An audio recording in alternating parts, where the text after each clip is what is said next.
শুশনি শাক ভাজার আগে তোমরা কয়েকটা জিনিস মাথায় রাখবে, কারণ শুশনি শাকটা বাজারে বিক্রি হয় যেহেতু সেটা কোথা থেকে আসে সেটা তোমরা জানো না।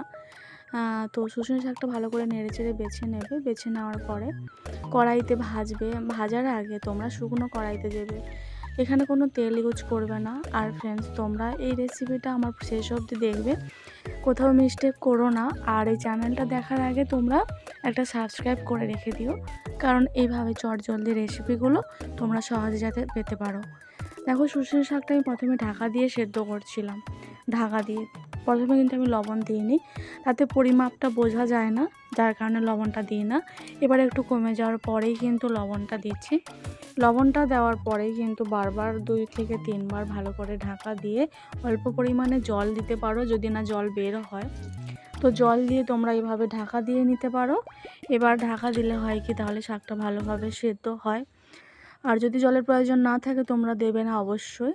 এবারে দেখো, আমার সেদ্ধ হয়ে যাওয়ার পর আমি এক সাইডে নামিয়ে রেখেছিলাম। এবার তেলের মধ্যে লঙ্কার ফোড়ন দিচ্ছি, তাতে পেঁয়াজ কুচি দিলাম। এবারে দিয়ে এই দুটোকে ভালো করে নেড়েচেড়ে একটু ভেজে নিতে হবে। ভালো করে না ভাজলে ঠিক হয় না, এই পেঁয়াজটা অল্প অল্প ভাজলে হবে না, তার মধ্যে একটু বেশি পরিমাণে ভেজে নিতে হবে। এই লঙ্কাটাকেও ভালো করে একটু ভেজে নিতে হবে। ভেজে নেওয়ার পরে যেন সেন্ট একটু বেরোয়, তারপর রসুন দেবে। রসুনটা শেষের দিকে দেবে, কারণ রসুনটা বেশি ভাজার প্রয়োজন নেই।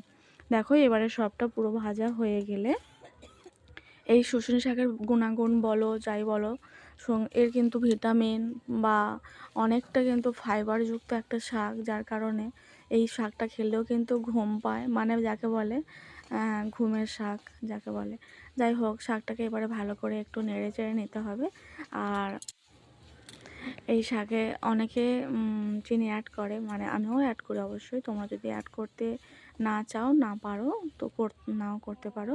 এই শাকটা এমনিতেই অল্প একটু মিষ্টি জাতীয় শাক, তো সেই কারণে আমি তারই মধ্যে আরেকটু অল্প মিষ্টি দিলাম, কারণ আমার বাড়িতে একটু শাকে মিষ্টি খাওয়াটা পছন্দ করে। তো সেই পরিমাপে দেখো আমি সব মিলিয়ে নেড়ে চেড়ে নিয়ে এবারে গরম ভাতে আমাদের শাক খাওয়ার জন্যই রেডি। দেখো।